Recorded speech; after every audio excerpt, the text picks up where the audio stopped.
Inaugurada em 2002, a Rodovia dos Imigrantes foi feita com o objetivo de facilitar a mobilidade entre São Paulo e a Baixada Santista. Assim, o governo do estado de São Paulo empreendeu uma das obras viárias mais ambiciosas já realizadas no planeta. Totalizando 58,5 quilômetros de extensão, o projeto não apenas impulsionou a economia e o turismo na região, mas também foi executado em 2 etapas, possuindo um número impressionante de pontes, viadutos e túneis. Neste vídeo, você verá a história e construção da Rodovia dos Imigrantes, uma das rodovias mais incríveis do Brasil e do mundo. Antes, deixe seu like, inscreva-se no canal e ative o sininho para acompanhar nosso projeto no YouTube. O projeto da Rodovia dos Imigrantes, a SP-160, revela uma série de objetivos, sendo uma das mais importantes o estímulo ao desenvolvimento econômico da Baixada Santista, aprimorando o transporte de mercadorias e, assim, reduzir os custos logísticos e fortalecer a conexão entre São Paulo e o litoral. Antes da sua construção, esse acesso à Baixada era limitado a estradas perigosas e congestionadas, com muitas curvas acentuadas, declives perigosos e pistas estreitas. Com a Rodovia dos Imigrantes oferecendo uma alternativa mais eficiente, com pistas duplas, acostamento e melhorias na infraestrutura, resultando em menos engarrafamentos e, naturalmente, maior segurança. A necessidade de uma via mais segura, com melhor visibilidade e topografia adequada, era evidente. Além disso, a Rodovia dos Imigrantes tinha a intenção de impulsionar o turismo na Baixada Santista, uma região conhecida por suas praias e belezas naturais. Pois, com a abertura dessa rota mais rápida e segura para o litoral paulista, a economia local poderia prosperar consideravelmente.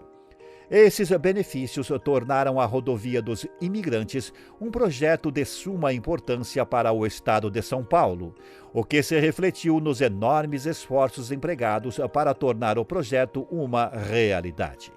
A construção da Rodovia dos Imigrantes foi um empreendimento de grande envergadura e complexidade, conduzido pelo Departamento de Estradas de Rodagem do estado de São Paulo. Podemos dividir sua construção em 2 fases distintas. A primeira, que englobou a pista norte ascendente, foi inaugurada em 1976.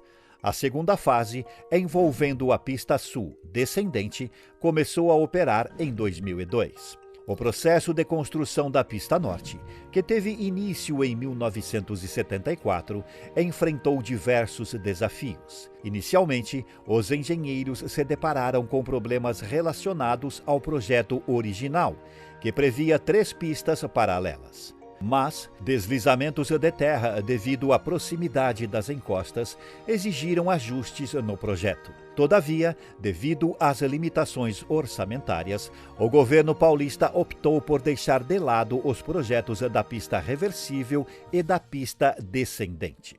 Como resultado, a pista ascendente passou a operar de maneira reversível, com seu sentido sendo alterado conforme a demanda de tráfego. A pista ascendente da Rodovia dos Imigrantes foi inaugurada em 28 de junho de 1976 e mobilizou uma equipe de cerca de 13 mil operários para sua construção. Na década seguinte, especificamente em 1986, surgiu a ideia de um projeto para a pista descendente. Porém, somente em 1993 essa ideia começou a tomar forma. E o projeto foi efetivamente iniciado em 1998, com uma extensão total de 21 quilômetros. A segunda pista, conhecida como Pista Sul, foi projetada para compensar um desnível de 730 metros na Serra do Mar. Ela apresenta características notáveis, incluindo 4 túneis com um comprimento total de mais de 8.200 metros. Com o túnel mais longo, possuindo 3.146 metros de extensão, e foi o maior túnel rodoviário do país na época. A escavação desses túneis enfrentou desafios significativos devido ao terreno acidentado e à necessidade de criar túneis. Para superar esses desafios, foram utilizadas 4 unidades de perfuração de face importadas da Suécia, equipadas com sistemas de controle de perfuração computadorizados, conhecidos como RCS. Essas unidades tinham funções automatizadas para segmentos específicos, o que aumentou a precisão e a produtividade em cada milímetro escavado. O software permitia que a carreta de perfuração desenvolvesse planos de perfuração personalizados diretamente na face do túnel. Isso eliminou a necessidade de enviar planos de perfuração do escritório para a unidade de perfuração, resultando em economia de tempo e recursos. À medida que as escavações avançavam, uma estrutura metálica era colocada nas paredes e no teto do túnel, e o concreto era aplicado por robôs para estabilizá-lo. A estabilidade adicional foi garantida pelo alargamento das bases de apoio das combotas e pela fundação reforçada com estacas armadas de 20 centímetros de diâmetro. Em áreas geologicamente mais delicadas, foram adicionados tirantes radiais ao solo. Além disso, várias inovações foram implementadas no projeto, como a instalação de 42 jatos ventiladores capazes de suportar temperaturas de até 400 graus Celsius. Sensores foram usados para reduzir o ruído e detectar a presença de CO2, calor e vento. Também foram instaladas câmeras inteligentes de monitoramento de acidentes que transmitiam imagens ao Centro de Controle de Operações da concessionária para garantir a segurança e o controle do tráfego na rodovia. No total, a construção da segunda pista envolveu a utilização de 420 mil metros cúbicos de concreto e 25 mil toneladas de aço. Mais de 4.500 colaboradores participaram desse empreendimento, que levou 4 anos para ser concluído. Esses números mostram o quanto esse projeto é imenso. Não é à toa que é uma das mais importantes obras viárias da América Latina nas últimas 3 décadas. Além disso, há outros aspectos impressionantes associados à Rodovia dos Imigrantes. Um deles é o número de túneis, que totalizam 7. Para se ter uma ideia disso, a cidade de São Paulo tem 29 túneis, o que significa que a Imigrantes conta com um número de túneis equivalente a impressionantes 24% da capital paulista. Já quando se trata de viadutos e pontes, a rodovia possui 51 dessas, enquanto a cidade de São Paulo, até 2019, tinha 185. Ou seja, a Rodovia dos Imigrantes abriga quase 1/3 do total. É importante destacar que, com seus 58,5 km de extensão, a Rodovia dos Imigrantes não está entre as mais extensas do Brasil. O país possui rodovias com mais de 4.000 quilômetros de extensão, sendo a maior delas a BR-116, que liga Fortaleza, no Ceará, a Jaguarão, no Rio Grande do Sul, com impressionantes 4.542 quilômetros de extensão. Isso significa que a BR-116 é cerca de 78 vezes mais longa do que a Rodovia dos Imigrantes. Medir o impacto econômico direto da construção da Rodovia dos Imigrantes é uma tarefa complexa. Mas é inegável que esse projeto contribuiu e continua a contribuir para o estímulo da economia das regiões que atravessa, e os danos são muito menos expressivos que os benefícios. Durante o período de construção da segunda pista, que ocorreu entre 1998 e 2002, foram criados cerca de 16 mil empregos, sendo 4 mil deles ocupados diretamente na obra.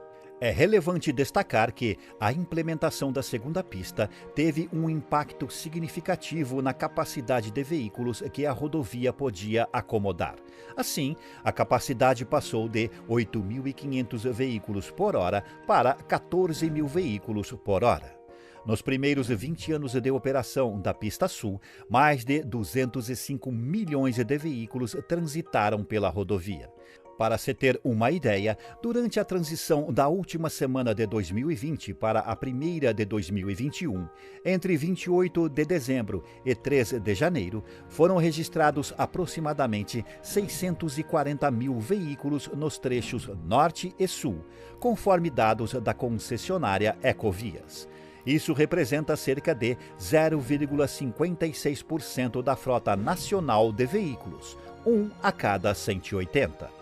Esses números destacam o aumento notável da eficiência do trecho entre São Paulo e a Baixada Santista ao longo dos anos. Isso é uma excelente notícia para setores como hotelaria, turismo e transporte, que se beneficiam da maior agilidade proporcionada pela rodovia.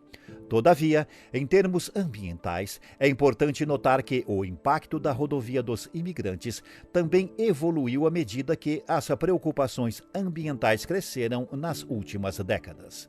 A segunda via, última a ser inaugurada, possui um comportamento ambiental aproximadamente 40 vezes mais sustentável em comparação com a primeira via, a Pista Norte, que foi inaugurada em junho de 1976.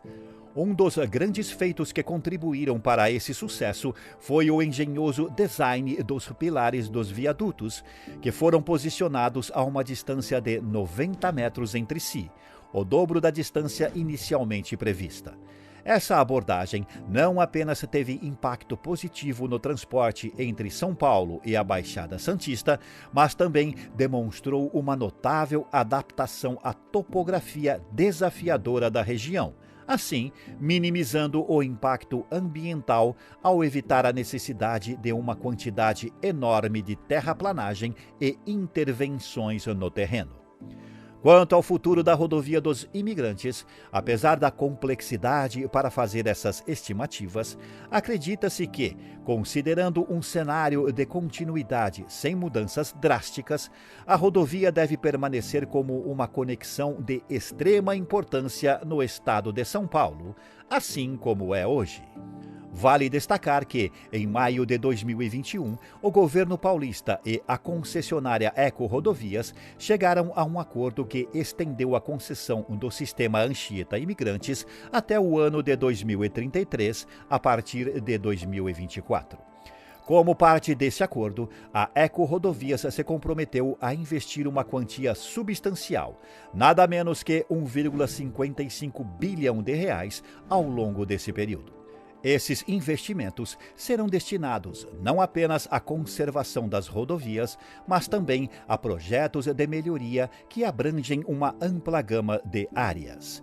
Além dos mencionados viadutos e nova estrada para Santos, estão previstos aprimoramentos em sistemas de segurança viária, ampliação da capacidade para lidar com o crescimento do tráfego, implementação de tecnologias de monitoramento e controle de tráfego de última geração e iniciativas de sustentabilidade ambiental, como a redução das emissões de carbono e a preservação de áreas naturais adjacentes. Essas iniciativas não apenas devem ser um impacto positivo na economia da região, facilitando o deslocamento entre a Baixada Santista e a capital paulista, mas também reforçarão a segurança e a eficiência da rodovia. Isso beneficiará tanto os residentes que vivem e trabalham em diferentes pontos dessas áreas, quanto os setores de turismo e transporte de carga, que desempenham um papel importantíssimo na relação comercial entre São Paulo e a Baixada Santista. Todavia, somente os próximos anos poderão demonstrar a eficácia dessas transformações e se elas serão capazes de abrir um novo capítulo de desenvolvimento em uma das rodovias mais impressionantes do Brasil. O compromisso contínuo com a inovação, sustentabilidade e aprimoramento da infraestrutura viária é essencial para garantir que a rodovia dos imigrantes continue desempenhando um papel crucial na conectividade e no desenvolvimento econômico da região e do estado como um todo. Mas o que você achou da história e construção desse mega projeto?